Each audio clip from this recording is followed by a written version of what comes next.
याद हुआ?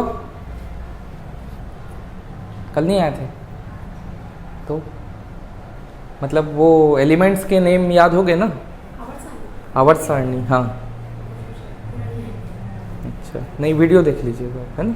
ठीक है, तो उसमें शॉर्टकट ट्रिक बताए हैं, उससे कम से कम एस और पी ब्लॉक के एलिमेंट इनको याद रखना ही रखें। ठीक है, अब आज देखते हैं हम लोग क्या, मिश्रण।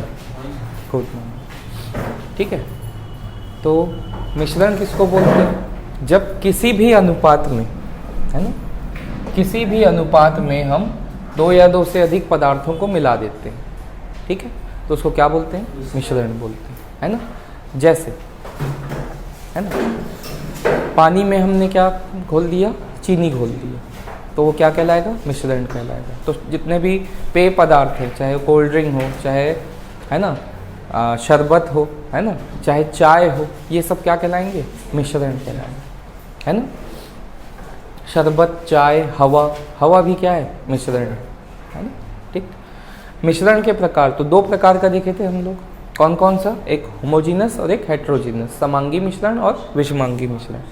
ठीक है, तो ये मिश्रण जो रहेंगे वो कैसे रहेंगे? आपस में क्रिया ना करने वाले, केमिकल रिएक्शन जिसमें नहीं हो। ठीक है, इन्हीं का ही मिश्रण बनेगा। आपको ये पॉइंट याद रखना है।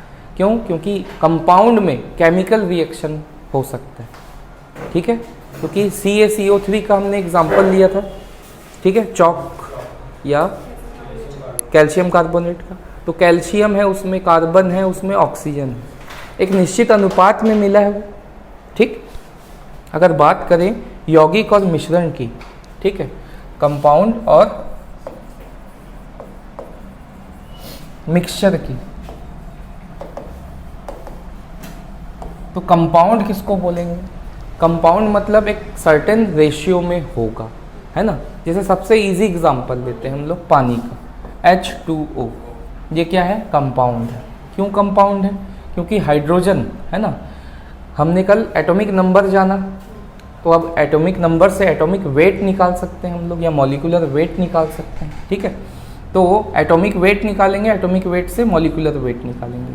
तो जैसे यहाँ हाइड्रोजन, हाइड्रोजन का, है ना, एटॉमिक नंबर क्या है? एटॉमिक नंबर को किससे शो करते हैं? Z से। ठीक है, तो Z हाइड्रोजन का क्या हो जाएगा? 1 हो जाएगा। ऑक्सीजन का क्या हो जाएगा? 8 हो जाएगा। इसका A यानी कि एटॉमिक मास, है ना, तो मास क्या हो जाएगा? हाइड्रोजन का 1 ही रहता है। लेकिन ऑक्सीजन का क्या होता है? इसका ट्वाइस कर देते हैं, तो 8 दूनी 16 हो गए, है ना?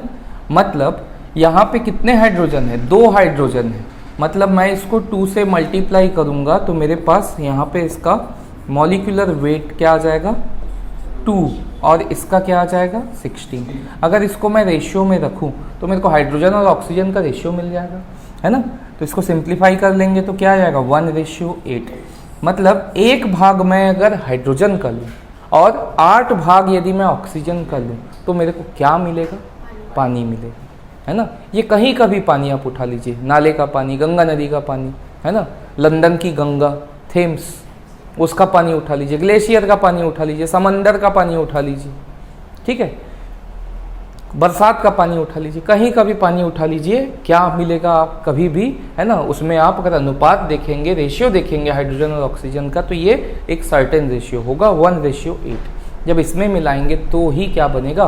कंपाउंड बनेगा। तो ये मेजर डिफरेंस है कंपाउंड में, ठीक, कि ये सर्टेन रेशियो में मिलेंगे और इसके लिए केमिकल रिएक्शन हो सकता है और होना ही है। क्लियर? इसके विपरीत, है ना, अगर आप मिक्सचर देखें तो मिक्सचर क्या होगा? ये नॉन रिएक्टिव होगा।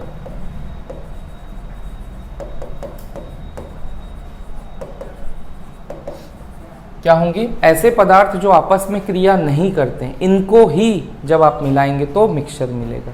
तो यहाँ पर क्या होगा? हमारे पास सर्टेन रेशियो नहीं होगा, है ना, सर्टेन रेशियो नहीं होगा।